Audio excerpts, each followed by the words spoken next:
നമ്മൾ പരിശുദ്ധാത്മാവിനെ കുറിച്ചാണ് പറഞ്ഞത്. എന്തിനു വേണ്ടിയാണ് ഈ പരിശുദ്ധാത്മാവിനെ നമ്മുടെ മേൽ പകർന്നിരിക്കുന്നത്, അല്ലെങ്കിൽ നാം ഈ പരിശുദ്ധാത്മാവിനെ പ്രാപിക്കണമെന്ന് പറഞ്ഞത്? നമ്മള് 3-4 വാക്യങ്ങൾ വായിച്ചു. 2 കൊരിന്ത്യർ ലേഖനം 1-ാം അധ്യായത്തിൽ നിന്ന്, അതുപോലെ എഫേസ്യ ലേഖനത്തിൽ നിന്നൊക്കെ നമ്മള് വാക്യങ്ങൾ വായിച്ചു. അവിടെ നമ്മളൊക്കെ വായിച്ചത് ഈ പരിശുദ്ധാത്മാവിനാലാണ് വീണ്ടെടുപ്പ് നാളിലേക്ക് നമ്മെ എന്ത് ചെയ്തിരിക്കുന്നത്, മുദ്ര ചെയ്തിരിക്കുന്നത്. അപ്പം വീണ്ടെടുപ്പ് നാളിൽ നിങ്ങൾ ശ്രദ്ധിക്കണം, ഞാൻ ഇവിടെ പറഞ്ഞതാണ് എന്റെ ഓർമ്മ, നാം ഇവിടെ നിന്ന് മാറിപ്പോകും അല്ലെ? ജീവനോടിരിക്കുമ്പോൾ നാം ഈ പരിശുദ്ധാത്മാവിനെ എന്ത് ചെയ്തു, പ്രാപിച്ചു. ഈ പരിശുദ്ധാത്മാവിനാൽ നമ്മൾ സീൽ ചെയ്യപ്പെട്ടു. നമ്മള് ഇവിടെ 90-ാം സങ്കീർത്തനത്തൊക്കെ വായിക്കുന്ന പോലെ 7, 10 ഏറെ ആയാൽ 80 ഒക്കെ ആകുമ്പോൾ നമ്മൾ ഇവിടെ ഒന്ന് എന്ത് ചെയ്യും, പോകും. പക്ഷെ ഈ സീൽ എന്ത് ചെയ്യുക, പോയോ? ഈ സീല് പോയില്ല. ഈ സീൽ അവിടെ കിടക്കുക. പരിശുദ്ധാത്മാവിനാൽ സീൽ ചെയ്യപ്പെട്ട ഓരോ ദൈവഭക്തന്മാരും മരിച്ചിവിടെ നിന്ന് ഭൂമിയിൽ നിന്ന് മാറ്റപ്പെട്ടു, അവർ മണ്ണിലേക്ക് ചേർന്നു, ഒക്കെ ശരിയാ. പക്ഷേ സീലടിക്കപ്പെട്ട ഓരോ ദൈവഭക്തന്മാര് കാഹളം ധ്വനിക്കുമ്പോൾ ഈ സീൽ എന്ത് ചെയ്യും? ഈ സീൽ അടിച്ചേക്കുന്ന പരിശുദ്ധാത്മാവാണ് എന്ത് ചെയ്യുന്നത്, റിസീവ് ചെയ്യുന്നത്. ഏത് റിസീവ് ചെയ്യുന്നത്? അവരെന്താ റിസീവ് ചെയ്യുന്നത്? കാഹളം. കാഹളം ധ്വനിക്കുമ്പോൾ ആ കാഹളത്തിന്റെ ധ്വനി റിസീവ് ചെയ്ത, നമ്മൾ ദൈവത്തിൽ വായിക്കുന്ന കാഹളം ധ്വനിക്കുമ്പോൾ മരിച്ചവർ അക്ഷയരായി എന്ത് ചെയ്യും, ഉയർത്തെഴുന്നേൽക്കും.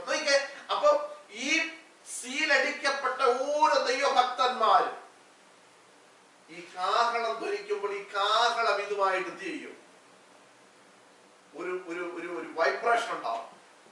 നമ്മൾ ദൈവത്തിൽ വായിക്കുന്ന കണ്ണി വെക്കുന്നതിനിടയിൽ നമ്മളിവിടെ എന്ത് ചെയ്യും, രൂപാന്തരപ്പെടും. അങ്ങനെ ദൈവത്തിൽ വായിക്കുന്ന കണ്ണി വെക്കുന്നതിനിടയിൽ എന്ന് വെച്ചാൽ കണ്ണടച്ച് തുറക്കുന്നതിന് മുൻപ്.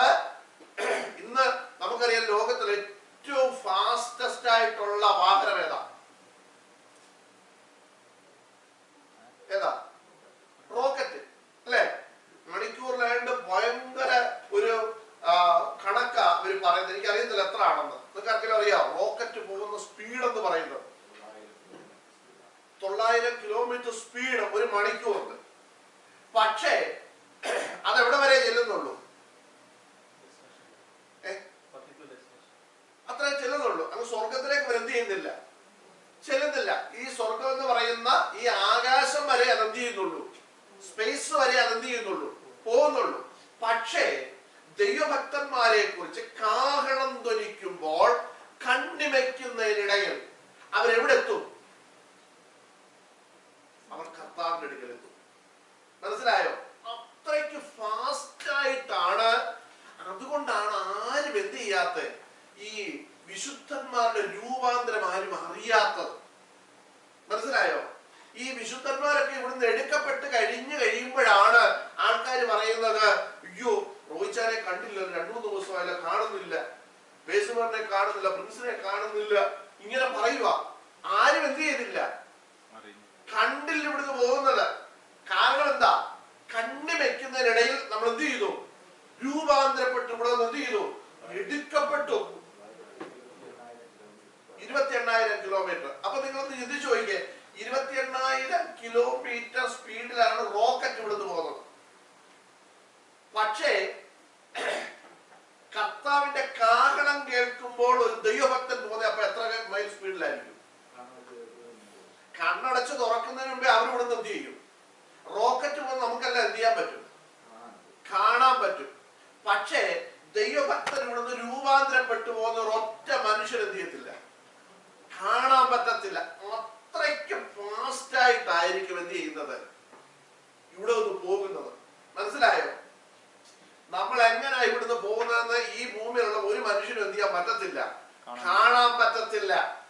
ദൈവവചനത്തിൽ നമ്മൾ വായിക്കുന്നത്, അന്നവൻ തന്റെ ദൂതന്മാരെ ഭൂമിയുടെ 4 ദിക്കിലും അയച്ച് തന്റെ വിശുദ്ധന്മാരെ എന്ത് ചെയ്യും, 4 ദിക്കിൽ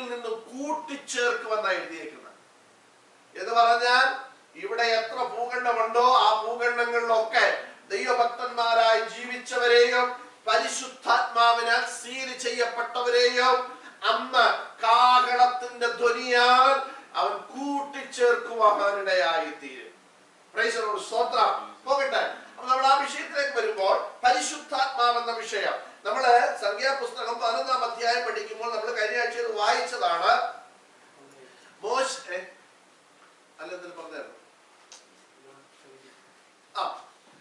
മോശയുടെ മേൽ മോശ ദൈവസന്നിധിയിൽ ചെന്നിട്ട് ദൈവത്തോട് ആവലാതി പറഞ്ഞു.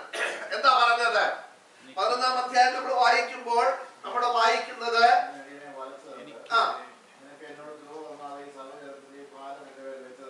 അല്ല, അതിന് 12-ാമത്തെ വാക്യം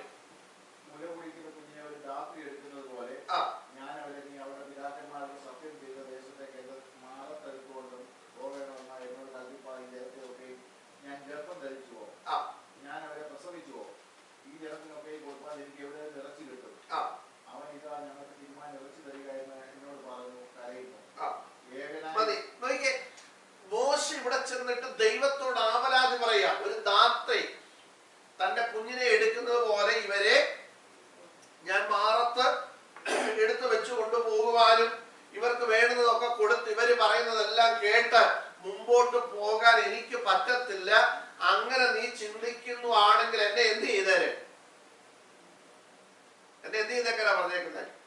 നീ എന്നെ അങ്ങ് കൊന്നുകളയുക. നമ്മൾ അതിന്റെ 15-ാം വാക്യത്തിൽ വായിക്കുന്നത്, അങ്ങനെ നീ ചിന്തിക്കുവാണെങ്കിൽ എന്നെ കൊന്നുകളയണമേ, എന്റെ അരിഷ്ടത എന്ത് ചെയ്യരുത് കാണരുത്. അങ്ങനെ എഴുതിയിരിക്കുന്നത് 15-ാം വാക്യത്തിൽ. നോക്കിയേ, എന്റെ അരിഷ്ടത ഞാൻ എന്ത് ചെയ്യരുത് കാണരുത് എന്ന് മോശ ദൈവത്തോട് പറഞ്ഞപ്പോഴ് ഈ മോശയോട് ദൈവം പറഞ്ഞു, ഒരു കാര്യം ചെയ്യും, നിനക്ക് ഇവരെ വഹിക്കാൻ പറ്റുന്നില്ലെങ്കിൽ നീ ഒറ്റ കാര്യം ചെയ്താൽ മതി. നീ ഒരു 70 പേരെ തെരഞ്ഞെടുത്ത് കൊണ്ടുവന്നിട്ട് ഞാൻ അവരുടെ മേൽ ആത്മാവിനെ പകരാമെന്നാണോ പറഞ്ഞത്? ആണോ? അല്ല, നിന്റെ മേൽ പകർന്ന ആത്മാവിൽ കുറച്ചെടുത്തിട്ട് ഞാൻ ഇവരുടെ മേൽ എന്ത് ചെയ്യും? പകരും. നീ ഒറ്റയ്ക്ക് എന്ത് ചെയ്യണ്ട, ഈ ഭാരം ചുമക്കണ്ട. നിങ്ങൾ ചിന്തിച്ചേ, ഈ മോശയുടെ മേൽ പകർന്ന ആത്മാവിന്റെ പവർ എന്തായിരുന്നു? പരിശുദ്ധാത്മാവിന്റെ പവർ നമുക്ക് ആർക്കും എന്ത് ചെയ്യാൻ പറ്റത്തില്ല, അളക്കാൻ പറ്റത്തില്ല. അത് എങ്ങനെയാണ് അളക്കുന്നത് ചോദിച്ചാൽ, ഞാനൊരു ചെറിയൊരു ബൈബിൾ അങ്ങനെ എഴുതിയിട്ടില്ല, പക്ഷെ എന്റെ അറിവിൽ നിന്ന് ഞാൻ പഠിച്ചെന്നൊരു കാര്യം പറയാം. ഒരു വ്യക്തിയെ ദൈവം അഭിഷേകം ചെയ്ത് ഒരു പർപ്പസിനായിട്ട് വിട്ടിട്ടുണ്ടെങ്കിൽ ആ പർപ്പസ് പൂർത്തീകരിക്കുവാൻ എത്ര ശക്തി ആ വ്യക്തിക്ക് വേണോ അത്രയും പവറാണ് ആ വ്യക്തിയുടെ മേൽ എന്ത് ചെയ്യുന്നത്. ഞാൻ പറഞ്ഞത് മനസ്സിലായോ? ഇവിടെ മോശയെ ദൈവം അയച്ചത് എത്ര പേരെ കൊണ്ടുപോകാനാണ്?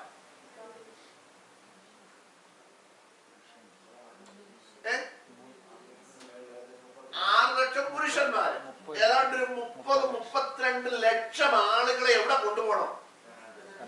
ഖനാൻ ദേശത്ത് കൊണ്ടുപോകണം. ഈ ജനത്തെ കൊണ്ടുപോകുമ്പോൾ വെറുതെ ഇവരെല്ലാം കൂടെ പുറകെ മോശാക്കി എന്ന് പറഞ്ഞങ്ങ് പോവാന്നു അല്ല. ഇവന്മാരുടെ കൂട്ട് വഴക്കാളികൾ, ഇവന്മാരുടെ കൂട്ട് അഹങ്കാരികൾ, ഇവന്മാരുടെ കൂട്ട് ദുശാഠ്യമുള്ള ജനം, പിറുപിറുപ്പുള്ള ജനം, ഇവന്മാരുടെ കൂട്ട് ദൈവത്തോട് മറുതലിക്കുന്ന ജനം, ദൈവത്തിന്റെ സ്വന്തം ജനം എന്ന പേരൊക്കെ എങ്കിലും സ്വഭാവം ഇതുമായിട്ട് എന്തില്ല, ഉണ്ടോ? ഒരു ബന്ധവുമില്ലാത്തതാ. തെളിവ് ഞാൻ നിങ്ങൾക്ക് തരാം.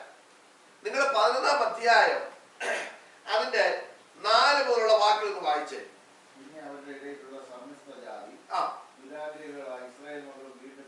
നോക്കിക്കേ, ഇസ്രായേൽ ജാതിയുടെ ഒരു പേരവിടെ പറഞ്ഞു. എന്തുവാ? ദുരാഗ്രഹിക്കണം. നോക്കണം, പേരെന്നാ? ദൈവത്തിന്റെ സ്വന്തം ജനം. പക്ഷെ സ്വഭാവം എന്നാ? ദുരാഗ്രഹം. വായിച്ചേ. ഞങ്ങൾക്ക് തിന്മാൻ ഇറച്ചിയാതെ ഞങ്ങൾ ഇസ്രായേലിൽ വെച്ച് വില കൂടാതെ തിന്നിട്ടുള്ള മത്സ്യം, വെള്ളരിക്ക, മത്തങ്ങ, ഉള്ളി, ചുവന്നുള്ളി, ചുറ്റുള്ളി എന്നിവ ഞങ്ങൾ ഓർക്കുന്നു. ഇപ്പോൾ ഞങ്ങളുടെ പ്രാണൻ പൊരിഞ്ഞിരിക്കുന്നു. ഈ മഞ്ഞ അല്ലാതെ ഒന്നും കാണാനില്ല എന്ന് പറഞ്ഞു. മതി. ശ്രദ്ധിക്കണം. ശ്രദ്ധിക്കണം. ഇവിടെ അത് ഇച്ചിരി കാര്യങ്ങൾ നമുക്ക് പഠിക്കാനുണ്ട്. ശ്രദ്ധിച്ചേ, ഈ ഇസ്രായേൽ ജനം ഇവര് എന്തിനാ ഇറങ്ങി പുറപ്പെട്ടത്? ശ്രദ്ധിച്ചോണം, എല്ലാവരും ഇങ്ങോട്ട് നിങ്ങൾ ശ്രദ്ധിക്കണം. ഈ ഇസ്രായേൽ ജനം, പഴയ നിയമ ഇസ്രായേൽ, നമ്മൾ പുതിയ നിയമ ഇസ്രായേൽ, ശ്രദ്ധിച്ചോണം. ഈ പഴയ നിയമ ഇസ്രായേൽ എന്തിനാ ഇറങ്ങി പുറപ്പെട്ടെ? കനാനിൽ ഇവർക്ക് എത്തണം, ഒന്ന്. രണ്ട്, ഇവരവിടെ നിന്ന് എങ്ങനെങ്കിലും എന്ത് ചെയ്താൽ മതി, രക്ഷപ്പെട്ടാ മതി എന്ന് പറഞ്ഞ് ദൈവത്തോട് എന്ത് ചെയ്തു? നിലവിളിച്ചു. ഇവർ അടിമത്തത്തിൽ കിടക്കുക, ശത്രുവിന്റെ അടിമത്തത്തിൽ കിടക്കുക. ഈ ജനത്തെ ഫറവോൻ എന്ത് ചെയ്തു? അടിമയാക്കി, അടിമപ്പണി ചെയ്യിച്ചു. ജനം കിടന്ന് എന്ത് ചെയ്തു? നിലവിളിച്ചു. അതുകൊണ്ടാണല്ലോ പുറപ്പാട് പുസ്തകത്തിൽ നമ്മൾ വായിക്കുന്നത്, എന്റെ ജനത്തിന്റെ കഷ്ടത ഞാൻ കണ്ടു, അവരുടെ കരച്ചിൽ ഞാൻ കേട്ടു, അവരെ രക്ഷിപ്പാൻ ഞാൻ ഇപ്പോൾ എന്ത് ചെയ്തിരിക്കുന്നു? ഇറങ്ങി വന്നിരിക്കുന്നു.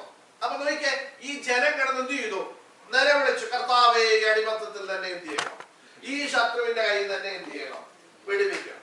കർത്താവ് പ്രാർത്ഥന കേട്ടു, ഇറങ്ങി വന്നു, മോശയുടെ മേൽ അഭിഷേകം കൊടുത്തു. വിഷയമൊക്കെ ഒത്തിരി വിശദീകരിക്കുന്നില്ല, നിങ്ങൾക്ക് അറിയാവുന്ന. ഇവരെ ഇവിടെ നിന്ന് എന്ത് ചെയ്തു? രക്ഷപ്പെടുത്തിയിട്ട് പറഞ്ഞു, കാരണം പണ്ട് അബ്രഹാമിനോട് കൊടുത്തൊരു വാഗ്ദത്തമുണ്ട്. അബ്രഹാം ഒരു യാഗമൊക്കെ കഴിച്ചു കഴിഞ്ഞപ്പോഴേ അബ്രഹാമിനോട് ദൈവം പറഞ്ഞു, നീ ഈ ദേശത്ത് നിന്ന് എന്ത് ചെയ്യും? പോവും. കാണിപ്പാണ്ടിരിക്കുന്ന ദേശത്തേക്ക് എന്ത് ചെയ്യും? പോവും. പക്ഷേ നിന്റെ തലമുറ മടങ്ങി എവിടെ വരും? ഇവിടെ വരും, ഇല്ലേ? നമ്മള് അബ്രഹാമിനെ കുറിച്ച് ഉൽപ്പത്തി പുസ്തകത്തിൽ വായിക്കുന്നത്, നിന്റെ തലമുറ എന്ത് ചെയ്യും? മടങ്ങി ഈ ദേശത്തേക്ക് എത്തും. ഇതൊക്കെ അബ്രഹാമിനോട് പറഞ്ഞ വാഗ്ദത്ത പ്രകാരം ഈ വാഗ്ദത്ത ദേശത്തേക്ക് ഇവരെന്ത് ചെയ്യുക? പോവുക. ശ്രദ്ധിച്ചോണം, ഇവര് പോകാൻ ഇറങ്ങിയപ്പോഴൊന്നും ഇവര് ദൈവത്തോട് ചോദിച്ചില്ല, ഞങ്ങൾക്ക് വെള്ളം കിട്ടുമോ, ഞങ്ങൾക്ക് അപ്പം കിട്ടുമോ, ഞങ്ങൾക്ക് മീൻ കിട്ടുമോ, ഇറച്ചി കിട്ടുമോ, വെള്ളരിക്ക കിട്ടുമോ, ചിറ്റുള്ളി കിട്ടുമോ, ചീരുള്ളി കിട്ടുമോ, ഇതൊന്നും എന്ത് ചെയ്തില്ല, ചോദിച്ചില്ല. കാരണം ഇവരിറങ്ങിയപ്പോ ഇവർക്കറിയാം, ഞങ്ങൾക്ക് എങ്ങനെയും ഈ കഷ്ടപ്പാടിൽ എന്ത് ചെയ്താൽ മതി, രക്ഷപ്പെട്ടാ മതി. ഞങ്ങൾക്ക് എങ്ങനെയെങ്കിലും എവിടെ ചെല്ലണം? കനാൻ, വാഗ്ദത്ത ദേശത്ത് എത്തണം. പക്ഷെ ഇറങ്ങി കുറച്ച് കഴിഞ്ഞപ്പോ ഇവിടെ സ്വഭാവം എന്ത് ചെയ്തു? മാറി. നോക്കിയേ, ഇവരുടെ വാഗ്ദത്ത ദേശം എന്ന കൺസെപ്റ്റ് ഇവരെന്ത് ചെയ്തു? എന്ത് ചെയ്തു? നിങ്ങൾ ശ്രദ്ധിച്ചോണം, വാഗ്ദത്ത ദേശം എന്ന കൺസെപ്റ്റ് ഇവർക്ക് എന്ത് ചെയ്തു? നഷ്ടപ്പെട്ടു. എന്ന് പറഞ്ഞാൽ നിത്യതയെ കുറിച്ചുള്ള ദർശനം ദൈവജനത്തിന് എന്ത് ചെയ്തു? നഷ്ടപ്പെട്ടു. ഇവരുടെ ദർശനം പിന്നെ വേറെ പലതുമായി. എന്താണെന്നറിയാമോ? ഇവരിറങ്ങി പുറപ്പെടുന്ന സമയത്ത് ഇവർക്ക് വിശപ്പിന് വേണ്ടതും ദാഹത്തിന് വേണ്ടതെല്ലാം ദൈവം എന്ത് ചെയ്തു? ഒരുക്കി കൊടുത്തു. പക്ഷേ അത് ഇവരുടെ ആഗ്രഹങ്ങളായിരുന്നു. ആഗ്രഹങ്ങളെല്ലാം സ്വർഗത്തിലെ ദൈവം എന്ത് ചെയ്തു? നിങ്ങൾ ശ്രദ്ധിച്ചോണം, കൊടുത്തു. പക്ഷേ ഇവിടെ നമ്മൾ എന്താ വായിച്ചേ? 14-ാം വാക്യത്തിൽ നമ്മൾ എന്താ വായിച്ചേ? അല്ല, 4-ാം വാക്യത്തില് അവരുടെ ഇടയിലുള്ള സമ്മിശ്ര ജാതികൾ ആരായിട്ട് മാറി? ദുരാഗ്രഹികളായിട്ട് മാറി. അപ്പൊ നിങ്ങൾ ശ്രദ്ധിച്ചോണം, ഇവർക്ക് ആഗ്രഹമുള്ളതെല്ലാം ദൈവം എന്ത് ചെയ്തു? നിങ്ങൾ എന്റെ കൂടെ നിൽക്കണം. ഇവർക്ക് ആഗ്രഹമുള്ളതെല്ലാം സ്വർഗത്തിൽ ദൈവം ഇവർക്ക് എന്ത് ചെയ്തു? കൊടുത്തു. ഇവർക്ക് മന്ന കൊടുത്തു, അല്ലെ? കാടയിറച്ചി വേണമെന്ന് പറഞ്ഞ് കാടയിറച്ചി കൊടുത്തു. പുറപ്പാട് പുസ്തകം നമ്മൾ പഠിക്കുമ്പോൾ കാണുന്നുണ്ട്. ഇവർക്ക് വെള്ളം കൊടുത്തു. നിങ്ങൾ ശ്രദ്ധിക്കണം, ഇത് ഒരാൾക്കല്ല കൊടുത്തത്, 1,00,000 പേർക്കല്ല കൊടുത്തത്. എത്ര പേർക്കാ കൊടുത്തേ? 30 ലക്ഷം. മിനിമം 30 ലക്ഷം എണ്ണത്തിലായി ഇത്ര എന്ത് ചെയ്തത്? കൊടുത്തത്. ഇവരാരും വില കൊടുത്ത് ഒരു സാധനം എന്ത് ചെയ്തില്ല, മേടിച്ചില്ല. നമ്മൾ ദൈവവചനത്തിൽ വായിക്കുന്നത് അവരുടെ ചെരുപ്പ് തേഞ്ഞു പോയില്ല, അവരുടെ വസ്ത്രം എന്ത് ചെയ്തില്ല, പഴകിപ്പോയില്ല, ജീർണിച്ചു പോയില്ല. ഇതൊന്നുമില്ലാതെ ദൈവം ഇവരെ നടത്തി മുൻപോട്ട് വന്നപ്പോൾ എന്ന് പറഞ്ഞാൽ ആ കഷ്ടപ്പാടിൽ കിടന്ന ആഹാരമില്ല, വെള്ളമില്ല, ജീവിക്കാൻ വകുപ്പുകളില്ല, ഇതെല്ലാം നഷ്ടപ്പെട്ട് യാതൊരു ഗതിയുമില്ലാതെ നിന്നപ്പോൾ സ്വർഗത്തിലെ ദൈവം അവർക്ക് ദർശനം കൊടുത്ത് അവരുടെ അടിമത്തത്തെ മാറ്റി അവരെ വിളിച്ചിറക്കി യാത്ര പുറപ്പെടുവിച്ചു. വഴിയിലെല്ലാം free, food and accommodation free, plus ഒരു വാഗ്ദത്ത ദേശം. ഇത്രയും കൊടുത്തവരെ യാത്ര തുടക്കി. പക്ഷേ കാലം മുൻപോട്ട് പോയപ്പോൾ അവരിൽ എന്തു വന്നു? ദുരാഗ്രഹികളായി മാറി. ശ്രദ്ധിക്കണം, അവരുടെ ആഗ്രഹമായിരുന്ന ഇറച്ചി കൊടുത്തു, മന്ന കൊടുത്തു, അവർക്ക് വെള്ളം കൊടുത്തു, ഇതെല്ലാം കൊടുത്തു. അത് അവരുടെ ആഗ്രഹമായിരുന്നു. സ്വർഗത്തിലെ ദൈവം അതിനെ ടിക്ക് ചെയ്തു. ഇത് അവരുടെ എന്താ? ആഗ്രഹങ്ങളാണ്, കൊടുത്തു. പക്ഷെ കുറെ കഴിഞ്ഞപ്പോ ഇവർ ആരായിട്ട് മാറി? ദുരാഗ്രഹികളായിട്ട് മാറി. ഇവർ എന്തിനു വേണ്ടിയാ ദുരാഗ്രഹം കാണിച്ചതറിയോ? നമ്മളിവിടെ എന്നാ വായിച്ചേ? ഞങ്ങൾക്ക് തിന്നാൻ ഇറച്ചിയില്ല, പിന്നെ മിസ്രൈമിൽ വെച്ച് ഞങ്ങൾക്ക് എന്തോ ഉണ്ടായിരുന്നു? മത്സ്യം ഉണ്ടായിരുന്നു, വെള്ളരിക്ക ഉണ്ടായിരുന്നു, മത്തങ്ങ ഉണ്ടായിരുന്നു. ഭൗതികമായതിനു വേണ്ടി ഇവരെന്ത് ചെയ്യാൻ തുടങ്ങി? ദുരാഗ്രഹം കാണിക്കാൻ തുടങ്ങി. നിങ്ങൾ ശ്രദ്ധിച്ചേ, ഇവരുടെ വാഗ്ദത്ത ദേശവുമായിട്ട് ഇത് വല്ല ബന്ധമുണ്ടോ? ഉണ്ടോ? ശ്രദ്ധിക്കണം നിങ്ങൾ. ഈ പറഞ്ഞ ഇവർക്ക് വാഗ്ദത്ത ദേശത്ത് എത്താൻ ന്യായമായിട്ടുള്ളതെല്ലാം കർത്താവ് എന്ത് ചെയ്തു? കൊടുത്തു. അവസാനം ഇവര് പറയുക, ഈ മന്ന എന്ന് പറയുന്നത് അതെന്തോ ഒരു കൊള്ളാം, അങ്ങനെ വിളിക്കുന്നത്. അവിടെ ഉള്ള അവസാനം എന്നെ വായിച്ചേ, അതിന്റെ 6-ാം വാക്യം കണ്ടോ? ഈ മന്ന അല്ലാതെ അതിന്റെ അർത്ഥം തന്നെ അല്ല, വേറെ ഒന്നും കിട്ടാനില്ല. ഈ മന്ന അല്ലാതെ വേറെ ഒന്നും ഇല്ലെന്ന് പറഞ്ഞാൽ അതിന്റെ അർത്ഥം തന്നെ ഞങ്ങൾക്കിത് വേണ്ട, കൊണ്ടുപോയിക്കോന്നാ പറഞ്ഞു. പറയാതെ പറയുക, ഇതൊന്നും ഞങ്ങൾക്ക് ഇനി വേണ്ട, കുറെ മന്നായും കൊണ്ട് വന്നേക്കും, അപ്പോ കൊണ്ടുപോകും. ആ മന്നയുടെ പ്രത്യേകത ഇവിടെ എഴുതി വെച്ചിട്ടുണ്ട്. എന്താ എഴുതി വെച്ചേക്കുന്നത്? ആ, നിങ്ങൾ ഇംഗ്ലീഷ് വായിച്ചു നോക്കണം എന്തൊക്കെയാണെന്ന് പറയാൻ വാക്കിട്ടെ.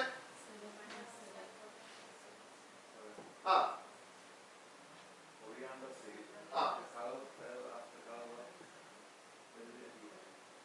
അതേത് കളറാ? ഏതാ പറ്റി കളർ? നോക്കിയേ, നമ്മൾ കണ്ടിട്ടില്ലാത്ത കളറായി സാധനം. നിങ്ങളുടെ ആരുടെയും ബൈബിളിലുണ്ടെങ്കിൽ നിങ്ങൾ വായിച്ചു നോക്കുക. നോക്കിയേ, നമ്മളിതൊരു തമാശയായിട്ട് എടുത്തെങ്കിലും നിങ്ങൾ ശ്രദ്ധിക്കണം, ദൈവം കൊടുത്ത അതിന്റെ അടുത്ത വാക്യം കൂടെ വായിച്ചേ. അടുത്ത ഇനിയുണ്ട് ഇതിന്റെ പ്രത്യേകത.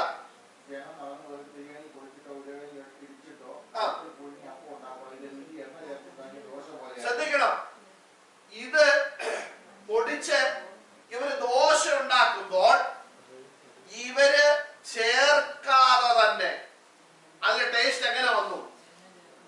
അത് എണ്ണ ചേർത്ത ദോശ പോലെ ആയിരുന്നു. വേറൊരു ഭാഗത്ത് നമ്മൾ വായിക്കുന്നത് തേൻ കൂട്ടിയ ദോശ പോലെ ആയിരുന്നു. നോക്കിയേ, എണ്ണയും തേനും ചേർത്തുണ്ടാക്കിയ ദോശ പോലുള്ള സാധനം ആർക്ക് കൊടുത്തത്? ഇസ്രായേൽ മക്കൾ കൊടുത്തത്. നോക്കിയേ, വെറും പന്ന സാധനമൊന്നും അല്ല കൊടുത്തത്. പക്ഷെ ഇത് തിന്ന് നമ്മുടെ നാടൻ ഭാഷയിൽ പറഞ്ഞ എല്ലിന്റെ ഇടയ്ക്ക് കയറിയപ്പോ പറഞ്ഞു, ഈ മന്ന അല്ലാതെ ഞങ്ങൾക്ക് വേറൊന്നും ഇല്ലല്ലോ. നോക്കിയേ, അവർ ദുരാഗ്രഹികളായി മാറി. ശ്രദ്ധിക്കണം, ഇവിടെ എന്തിനു വേണ്ടിയാണ് ഇവർ ദുരാഗ്രഹികളായി മാറിയത്? ശ്രദ്ധിച്ചോണം, ഭൗതികത്തിനു വേണ്ടി, ഈ ലോകത്തിൽ നശിച്ചു പോകുന്നതിനു വേണ്ടി അവരെന്ത് ചെയ്തു? ദുരാഗ്രഹികളായി മാറി. നമ്മൾ മത്തായി സുവിശേഷം 5-ാം അധ്യായം പഠിക്കുമ്പോൾ യേശു കർത്താവിന്റെ മലമേലുള്ള പ്രസംഗത്തെ കുറിച്ച് നമ്മൾ പഠിക്കും. അവിടെ കർത്താവ് പറയുന്ന ചില കുറെ കാര്യങ്ങളുണ്ട്. ഒറ്റ കാര്യം ഒഴിച്ചു ബാക്കിയെല്ലാം നിത്യതയുമായിട്ട് ബന്ധപ്പെട്ടതിനെ കുറിച്ചാണ്. നിങ്ങളൊന്ന് വായിച്ചു നോക്കിയേ. മത്തായി സുവിശേഷം 5-ാം അധ്യായം, മാത്യു ചാപ്റ്റർ 5 വേഴ്സ് അതിന്റെ 2-ാമത്തെ വാക്യം തൊട്ടാണെന്ന് തോന്നുന്നു.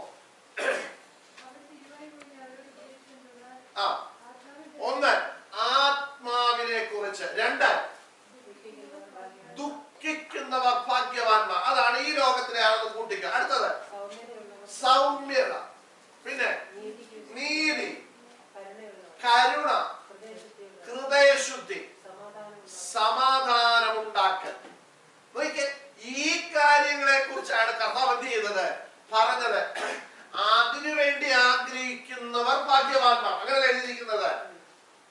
ഹൃദയശുദ്ധി ഉള്ളവർ ഭാഗ്യവാന്മാർ, നീതിക്ക് വിശന്ന് ദാഹിക്കുന്നവർ ഭാഗ്യവാന്മാർ, ആത്മാവിൽ ദരിദ്രരായവർ ഭാഗ്യവാന്മാർ, സൗമ്യത ഉള്ളവർ ഭാഗ്യവാന്മാർ. നമ്മുടെ ആത്മാവിന്റെ രക്ഷയുമായിട്ട് ബന്ധമില്ലാത്തതിനു വേണ്ടിയാണ് നമ്മൾ ഇത് എന്ത് ചെയ്യുന്നത്, കരയുന്നത്. മനസ്സിലായോ?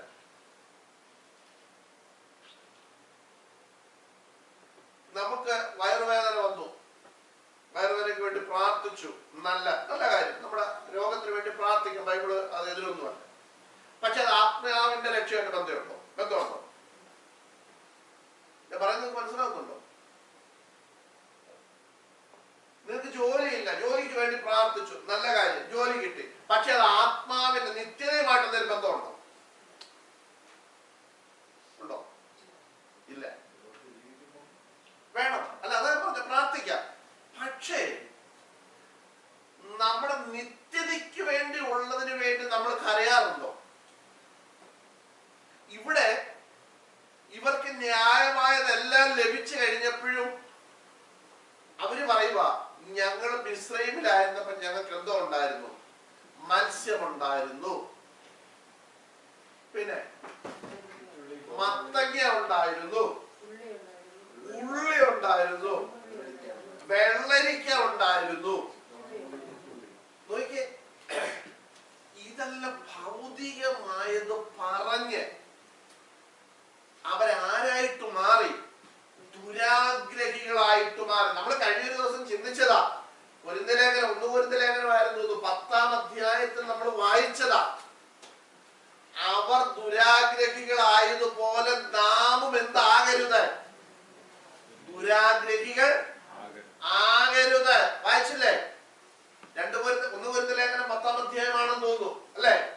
സഹോദരന്മാരെ, നമ്മുടെ പിതാക്കന്മാരെല്ലാവരും അത് വായിച്ച് താഴോട്ടൊന്ന് അതിന്റെ റൈറ്റ് സൈഡിൽ അത് വായിച്ചതിന്റെ മേളില്.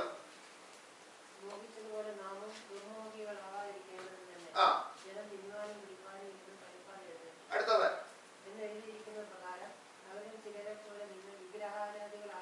ദുരാഗ്രഹികൾ എന്ന് പറഞ്ഞ ഒരു ഭാവമുണ്ടോ? ദുർമോഹികൾ, ദുർമോഹം. ഒരിക്കൽ ദൈവമക്കളെ ഓർക്കുക, ഇത് ഈ ഭാഗം നമ്മളൊന്ന് പഠിച്ചതാ, നിങ്ങൾ ഓർക്കുന്നുണ്ടായിരിക്കും.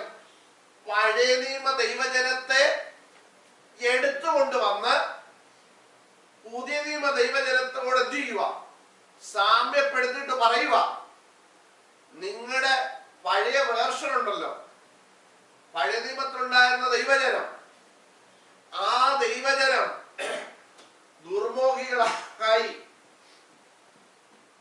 അവര് പരസംഗം ചെയ്തു, അവർ ഒത്തിരി പരിപാടികൾ കാണിച്ചതുപോലെ നിങ്ങളും ആരാകരുത്, ഈ പരിപാടി ചെയ്യുന്നവരായിട്ട് മാറരുത്. കാരണം മാറി അന്ന് ഒറ്റ സംഹാരത്തിന് 24,000 പേരെന്ത് ചെയ്തു, അങ്ങനെ എഴുതിയിരിക്കുന്നത്, വീണുപോയി. അതുകൊണ്ട് നിങ്ങളും അതുപോലെ ആയിട്ട് ഈ ഭൂമിയിൽ വെച്ച് എന്ത് ചെയ്യരുത്, നശിച്ചു പോകരുത്. കാരണം അവര് നശിച്ചു, അവരെവിടെ കേറിയില്ല, വാഗ്ദത്ത ദേശത്ത് അവരെത്തിയില്ല. നിങ്ങളും ഇവിടെ വെച്ച് നശിച്ച് വാഗ്ദത്ത ദേശത്ത് എത്താതെ നിങ്ങൾ പോകരുത്. ദൈവമക്കളെ, ഞാൻ പറയട്ടെ, നമ്മുടെ ഭൗതിക വിഷയത്തിന് വേണ്ടി പ്രാർത്ഥിച്ചോ, നല്ലത് തന്നെയാ. പക്ഷെ ഓർക്കണം, ആ പ്രാർത്ഥിച്ച് വിടുതൽ കിട്ടിയിട്ട് അതും കൊണ്ട് നമ്മൾ സന്തോഷിച്ച് എന്ത് ചെയ്യരുത്, മേടിച്ചതൊന്നും നിത്യതയ്ക്ക് എന്ത് ചെയ്യത്തില്ല, ഉതകുന്നതല്ല. മനസ്സിലായോ? അതുകൊണ്ട് കർത്താവ് മത്തായി സുവിശേഷം 5-ാം അധ്യായത്തിൽ പറഞ്ഞത്, ആത്മാവിൽ ദരിദ്രരായവർ ഭാഗ്യവാന്മാർ, സ്വർഗരാജ്യം അവർക്കുള്ളത്. അവിടെ എവിടെയെങ്കിലും എഴുതിയിട്ടുണ്ടോ ഭൂമിയിൽ ചിലത് പ്രാർത്ഥിച്ച് നേടിയവർ ഭാഗ്യവാന്മാർ? എഴുതിയിട്ടുണ്ടോ? ഒറ്റ കാര്യമേ വേണമെങ്കിൽ നമുക്കൊന്ന് ഭൗതികമായിട്ട് ചേർക്കാൻ പറ്റിയ ഒറ്റ ഒരെണ്ണേ ഉള്ളൂ. ഏതാ? ദുഃഖിക്കുന്നവർ. വേണേ നമുക്ക് പറയാം, ഈ ലോകത്തിലെ എന്തെങ്കിലും വിഷയങ്ങൾക്ക് വേണ്ടി ദുഃഖിക്കുന്നവരാണെന്ന് വേണേ ഒന്ന് നമുക്കൊന്ന് ഒന്ന് ജോയിൻ ചെയ്യാം, ഒന്ന് കണക്ട് ചെയ്യാം. പക്ഷെ അടുത്തതെല്ലാം പറയുന്നത് എന്താ? കരുണയുള്ളവർ ഭാഗ്യവാന്മാർ, നിങ്ങൾക്ക് കരുണ ലഭിക്കും. സൗമ്യതയുള്ളവർ ഭാഗ്യവാന്മാർ, അവർ ഭൂമി അവകാശമാക്കും. നീതിക്ക് വിശന്ന് ദാഹിക്കുന്നവർ, ഹൃദയശുദ്ധിയുള്ളവർ, അവർ ദൈവത്തെ കാണും.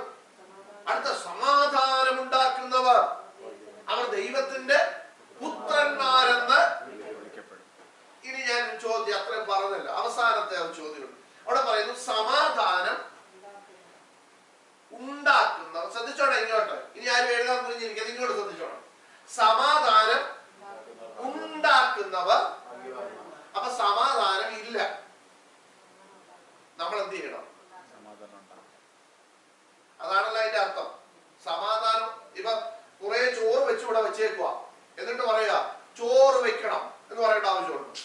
ഇല്ല. ചോറില്ലെങ്കിലാണ് പറയുന്നത് നമുക്ക് ഇന്ന് ചോറ് എന്ത് ചെയ്യണം ആണല്ലോ. അങ്ങനെയാണെങ്കിൽ സമാധാനം ഉണ്ടാക്കുന്നവർ ഭാഗ്യവാന്മാർ എന്ന് പറഞ്ഞാൽ അർത്ഥമല്ല. ഇല്ലാത്തടത്ത് നിങ്ങൾ എന്ത് ചെയ്യണം? ഉണ്ടാക്കണം. അവരെയാണ് ആരെന്ന് വിളിക്കുന്നത്? ദൈവമക്കളെന്ന് വിളിക്കുന്നത്. അപ്പൊ ഇവിടെ നമ്മൾ അടി ഉണ്ടാക്കിയാലോ എന്താ വിളിക്കും? ഉറക്കെ പറയണ്ട. സമാധാനം ഇല്ലാത്തിടത്ത് നിങ്ങൾ സമാധാനം ഉണ്ടാക്കുന്നവരായി തീരണം. അവരെയാണ് ആരെന്ന് വിളിക്കുന്നത്? ദൈവത്തിന്റെ പുത്രന്മാരെന്ന്. മനസ്സിലായോ? ഇതിന്ന് നമ്മൾ കാണുന്നത് സമാധാനമായിട്ട് ഇരിക്കുന്നിടത്ത് നമ്മൾ എന്ത് ചെയ്യും? സമാധാനമായിട്ട് പോകുന്നിടത്ത് നമ്മൾ എന്ത് ചെയ്യും? അതൊക്കെ ഒരു തിരി അങ്ങോട്ട് കൊളുത്തി വിട്ടേച്ച് നമ്മളങ്ങ് പോകും.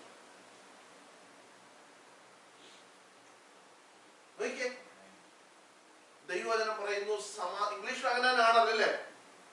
ഇംഗ്ലീഷ് എന്താ എഴുതിയിരിക്കുന്നത്? ഇംഗ്ലീഷിൽ എന്താ പറഞ്ഞ എഴുതിയിരിക്കുന്നത്? Matthew chapter 5 verse peace maker അല്ലേ? അത് മേക്ക് ചെയ്യുന്നവര്, അത് ഉണ്ടാക്കുന്നവർ. അപ്പൊ ഓർത്തോണം, ദൈവ മക്കളെന്ന് നാം അഭിമാനിക്കുമ്പോൾ, ദൈവജനമെന്ന് നാം അഭിമാനിക്കുമ്പോൾ നാം പ്രശ്നക്കാരനാകരുത്. പിന്നെ പ്രശ്നമുള്ളിടത്ത് സമാധാനം ഉണ്ടാക്കുന്നവരാകണം. നിങ്ങൾ ഓർത്തോണം, അങ്ങനെയാണെങ്കിൽ ദൈവസഭകൾ, നമ്മൾ വെളിയിലെ കാര്യം പറയണ്ട, ദൈവസഭകളിൽ പ്രശ്നമുണ്ടാക്കുന്നവനെ ദൈവത്തിന്റെ വചനം പറയുന്നത്, നമ്മൾ ദൈവത്തിന് സദൃശവാക്യത്താണെന്ന് ഞാൻ ഇവിടെ പറഞ്ഞ ഒരു വാക്യമുണ്ട്. 6 കാര്യം യഹോവയ്ക്ക് വെറുപ്പ്. അടുത്തന്നെ 7 കാര്യം അവന് അറപ്പാക്കുന്നു. ഈ 7ാമത്തെ കാര്യം എന്താണെന്നറിയോ?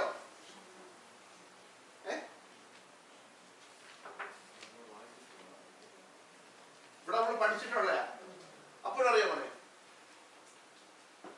എന്താ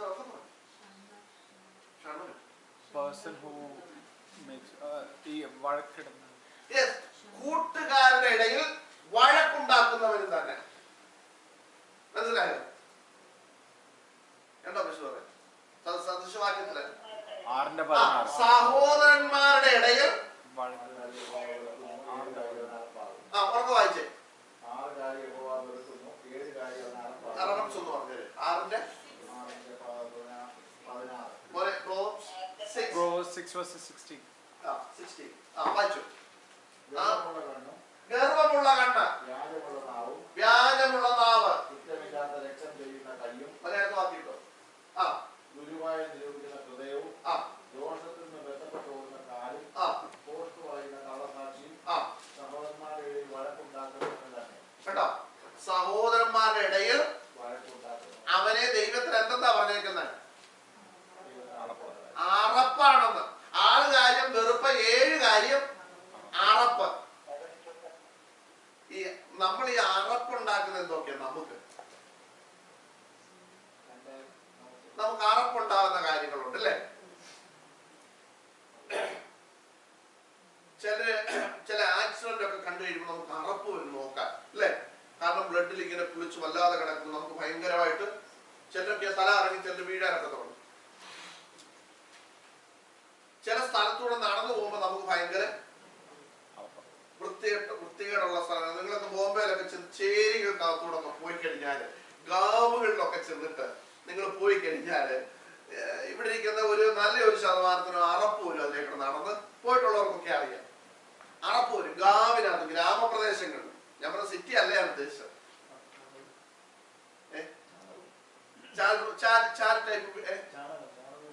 ചാണകവും എല്ലാ ടൈപ്പ് ചാണകവും ഉണ്ട് അവിടെ. മനസ്സിലായോ? നോക്കിക്കേ, അപ്പൊ അറപ്പ് നോക്കി ഇവിടെ പറയുക. 6 കാര്യം യഹോവയ്ക്ക് വെറുപ്പ്, 7 കാര്യം അവന് അറപ്പാകുന്നു. അങ്ങനെയാണെങ്കിൽ സഹോദരന്മാരുടെ ഇടയിൽ വഴക്കുണ്ടാക്കുന്നവനെ ദൈവത്തിന് എന്താ? ഞാൻ പറഞ്ഞതല്ല. നിങ്ങളെല്ലാവരും ഇങ്ങനെ മുഖം ഇങ്ങനെ ഇരുത്തി എന്നെ നോക്കുന്നു. ഇത് ഞാൻ ഉണ്ടാക്കി പറഞ്ഞതല്ല. ഇവിടെ വേസുമന്നെ കിടാവിനെ ഞാൻ വായിപ്പിച്ച്.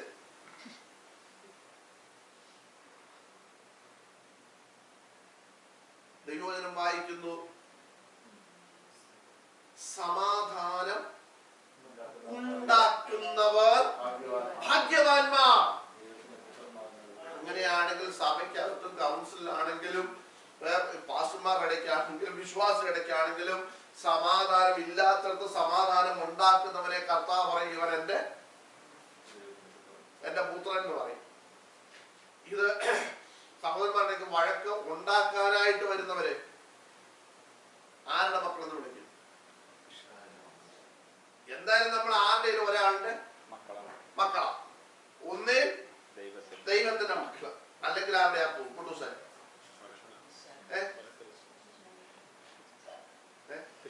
പിശാചിന്റെ. ഇതിലേതെങ്കിലും ഒന്ന് നമ്മള് ആകും. അപ്പൊ ഇതിലേതാകണമെന്നുള്ളത് നമ്മൾ എന്ത് ചെയ്യണം? തീരുമാനിച്ചോണം. പോകട്ടെ, നമുക്ക് മടങ്ങി വരാം.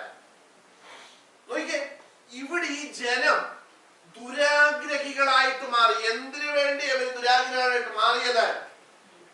ഈ ലോകത്തിൽ നശിച്ചു പോകുന്നതിന് വേണ്ടി. നിത്യതയെക്കുറിച്ചോ രക്ഷയെക്കുറിച്ചോ വാഗ്ദത്തദേശത്തെ കുറിച്ചോ ഉള്ള ചിന്തയിലല്ല ഇവർ ദുരാഗ്രഹികളായി മാറിയത്. മറിച്ച് ഈ ഭൂമിയിൽ നശിച്ചു പോകുന്നതിന് വേണ്ടി. ഞാനിവിടെ നേരത്തെ നിങ്ങളോട് പറഞ്ഞില്ലേ, ഇന്ന് നമ്മുടെ പിതാക്കന്മാരിറങ്ങിയ ആ കാലഘട്ടത്തിൽ നിന്ന് നമ്മുടെ പ്രാർത്ഥനയും നമ്മുടെ ആരാധനയും നമ്മുടെ ചിന്താഗതികളെല്ലാം എന്ത് ചെയ്തു? നിങ്ങൾക്ക് മടിയുണ്ടോ പറയാൻ? ഉണ്ടെങ്കിൽ എനിക്ക് പ്രശ്നമില്ല. പക്ഷെ നമ്മൾ മാറിപ്പോയി. മനസ്സിലായോ? നിങ്ങൾക്കറിയാം, ഒരു 25 വർഷം പുറകിലോട്ട് ഈ പെന്തിക്കോസ് അനുഭവത്തിലേക്ക് അന്നൊക്കെ ഉള്ളവർക്ക് അറിയാം. അന്ന് പാടുന്ന പാട്ടുകളെല്ലാം ഏതായിരുന്നു അറിയോ? അനുഭവ പാട്ടാണ് അവർ പാടുന്ന എല്ലാം ഈ കർത്താവിന്റെ വരവിനെ കുറിച്ച്. മൽപ്രിയനെ, എന്നേശുദായകനെ എപ്പോൾ വരും, പിന്നെ കർത്താവ് താൻ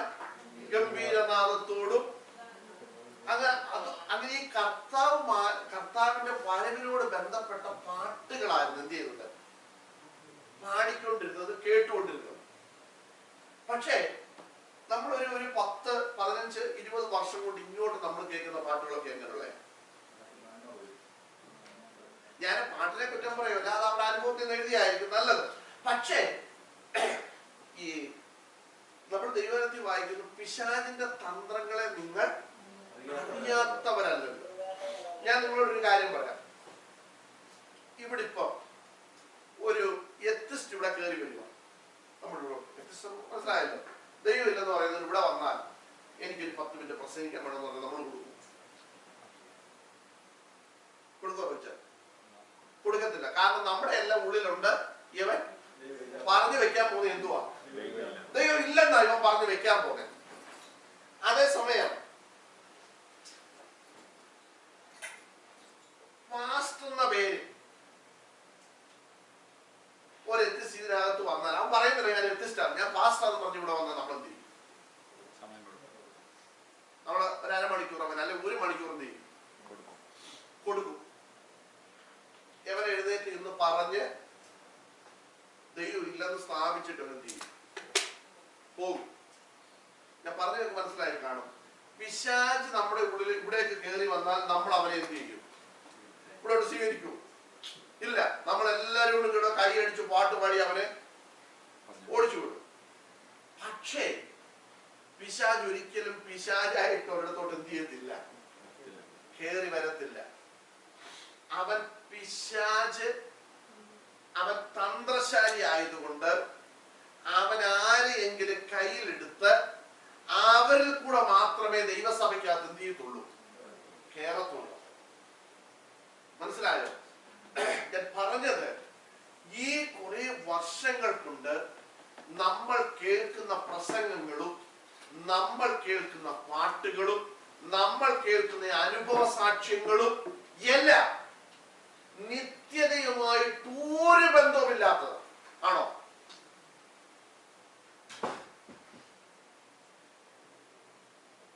ജസ്റ്റ് എന്തോ പറഞ്ഞു,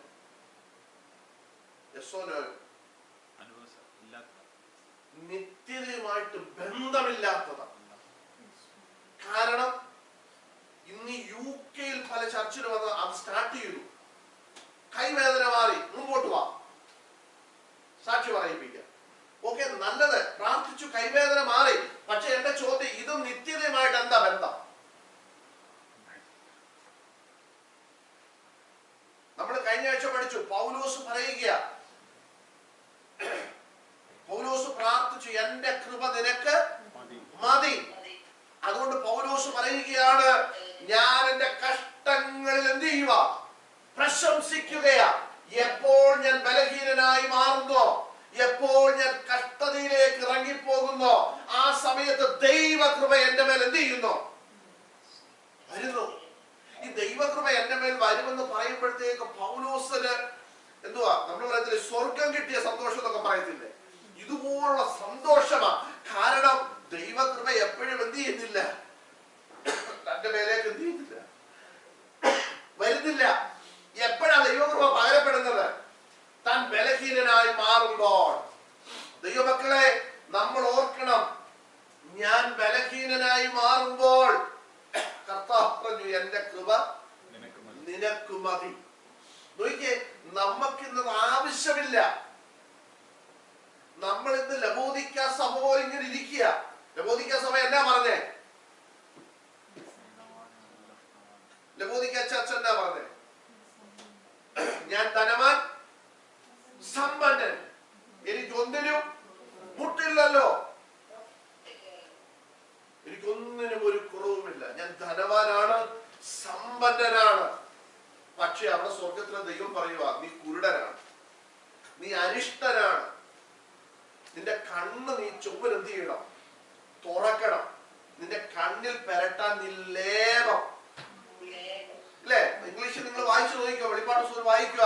ഞാൻ സമ്പന്നനാണ്, ധനവാനാണ്, എനിക്ക് ഒന്നിനും കുഴപ്പമൊന്നുമില്ല എന്ന് പറഞ്ഞ് ലബോദിക്ക സഭ ഇങ്ങനെ ഇരിക്കുന്ന സമയത്ത് സ്വർഗത്തിലെ ദൈവം പറയുന്നത് എന്താണെന്ന് വായിച്ചേ.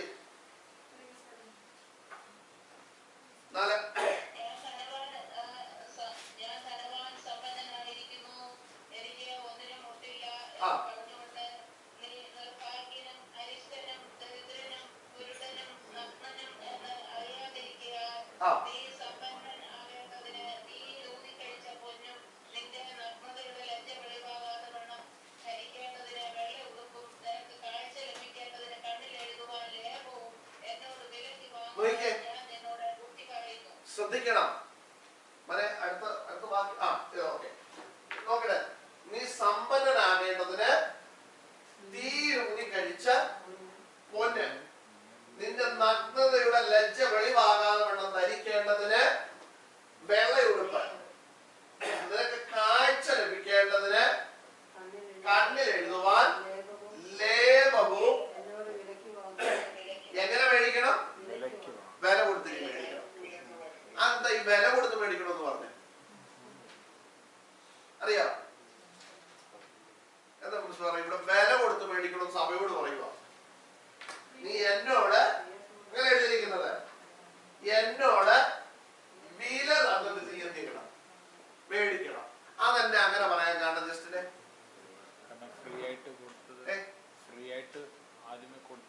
ഫ്രീ ആയിട്ട് കിട്ടി.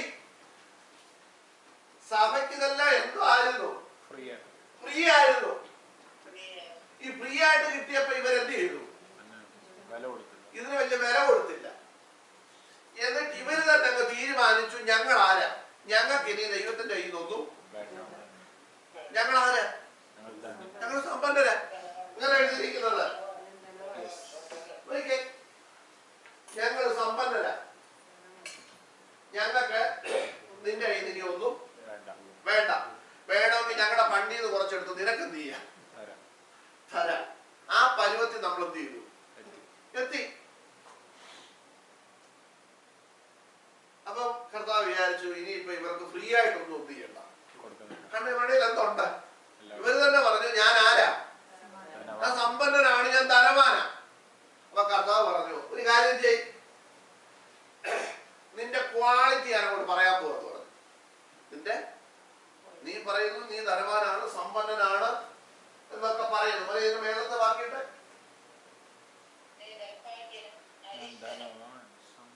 അതിന്റെ മുകളത്ത് ഇതുണ്ട്, എനിക്ക് ഒന്നിനും മൂട്ടില്ല എന്ന് പറഞ്ഞു. പക്ഷെ ദൈവം പറയുക നിന്റെ ക്വാളിറ്റി ഇപ്പൊ എന്നാണ്? ഒന്ന് നിർഭാഗ്യൻ. നമ്മൾ നേരത്തെ പഠിച്ചു ഭാഗ്യവാൻ ആരാണ്. ഇവിടെ ഈ സഭയെ വിളിക്കുക നിർഭാഗ്യവാൻ. അടുത്തത് അരിഷ്ടൻ. അതിന് ഇംഗ്ലീഷ് എന്നാ?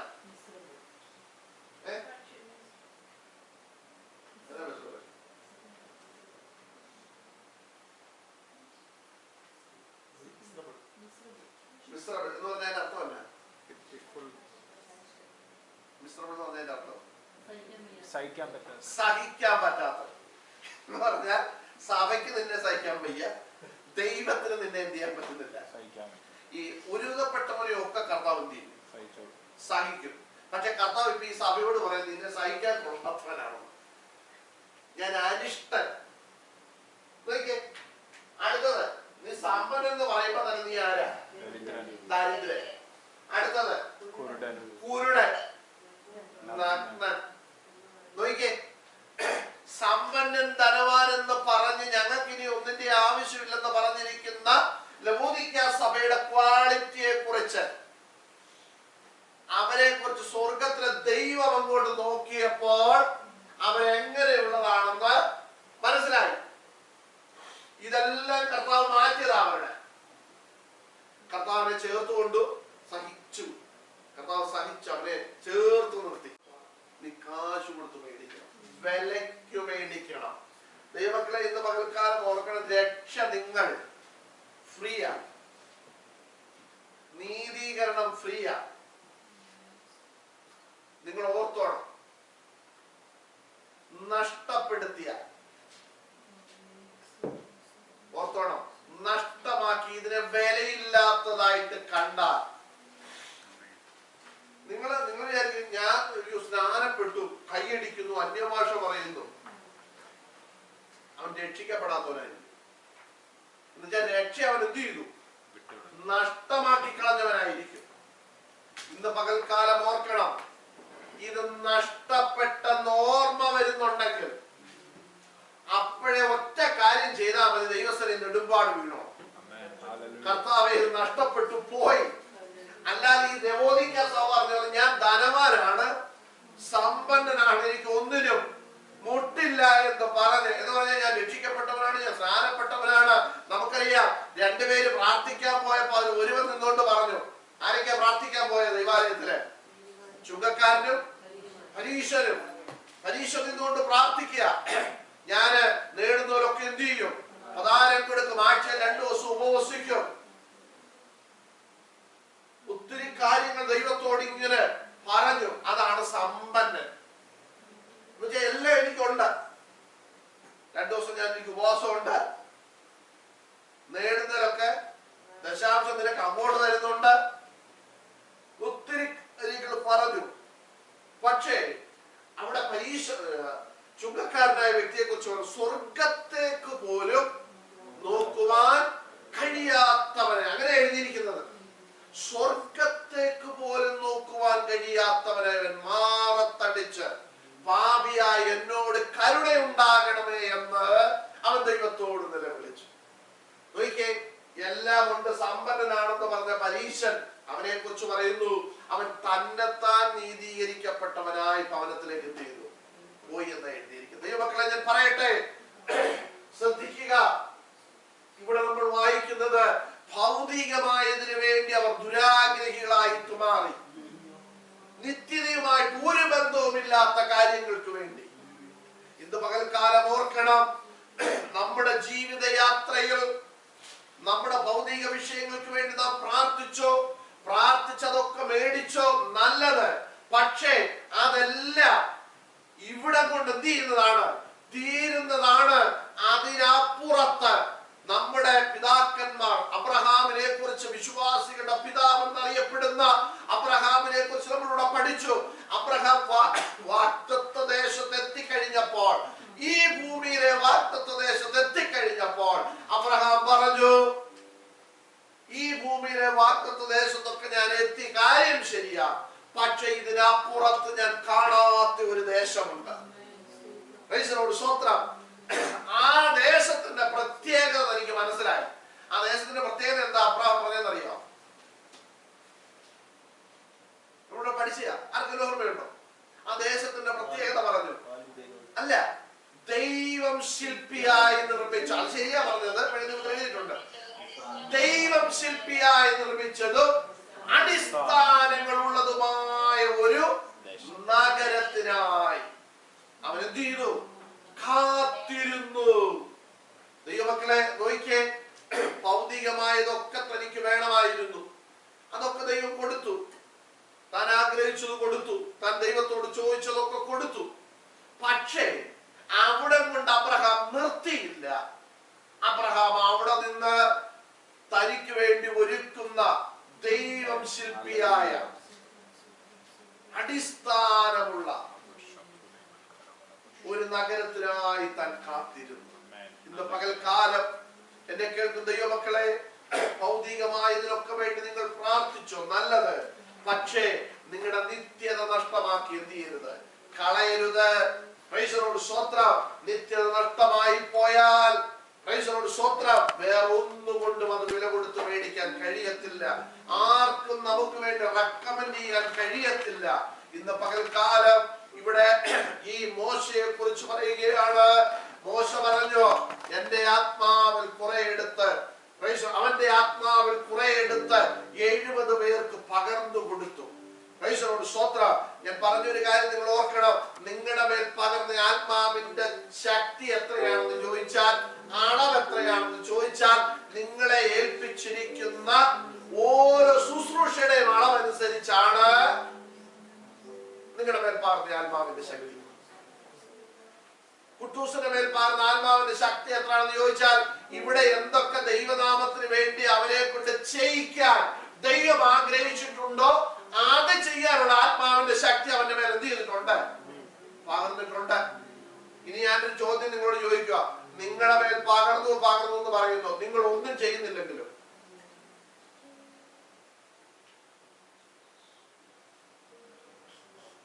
എന്നായി? ഇവിടെ മോശ പറഞ്ഞു എനിക്ക് ഇത്രയും ചെയ്യാം, അങ്ങനല്ലേ മോശ പറഞ്ഞേ? എനിക്ക് ഇത്രയും ചെയ്യാൻ പറ്റത്തില്ല, അങ്ങനല്ലേ പറഞ്ഞേ? കർത്താവ് പറഞ്ഞു, എന്നാ പിന്നെ ഇത്രയും ആത്മാവിന്റെ ആവശ്യം നിനക്ക് തന്നെ? ഇത്രയും ആത്മാവിന്റെ ശക്തി നിനക്ക് ആവശ്യമൊന്നും ഇല്ല. അത് മേടിച്ച് എത്ര പേർക്ക് കൊടുത്തു?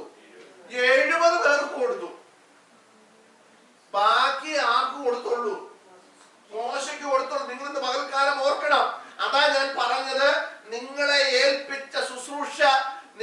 ചെയ്യുന്നില്ലെങ്കിൽ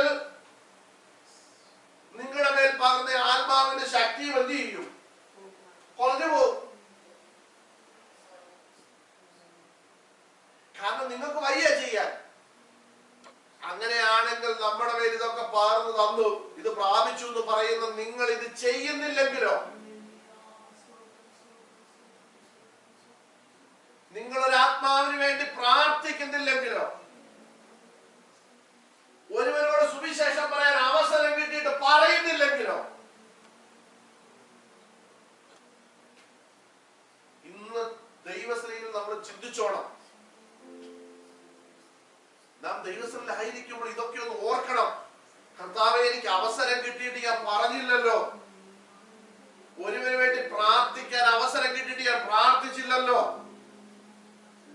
ഒരുവനോടൊന്ന് സുവിശേഷം, യേശു നിന്നെ സ്നേഹിക്കും, നിന്റെ പ്രശ്നങ്ങൾക്ക് യേശു പരിഹാരം തരുമെന്ന് പറയാൻ എനിക്ക് അവസരം കിട്ടിയിട്ട് ഞാൻ പറഞ്ഞില്ലല്ലോ. പിന്നെ എന്തിനായി ആത്മാവിനെ നമ്മുടെ മേൽ തന്നത്? ദൈവത്തെ നമ്മൾ വായിക്കുന്നു, ഭീരുത്വത്തിന്റെ ആത്മാവിനെ അല്ല നമ്മുടെ മേൽ പകർന്നത്, സുബോധത്തിന്റെ ആത്മാവിനെ, പരിജ്ഞാനത്തിന്റെ ആത്മാവിനെ ദൈവമക്കളെ നമ്മുടെ മേൽ പകർന്നിരിക്കുക. പ്രിയ കുഞ്ഞുങ്ങളെ, നിങ്ങളുടെ മേൽ പകർന്നിരിക്കുക. നിങ്ങളത് വ്യാപാരം ചെയ്യാനിടയായി തീരട്ടെ.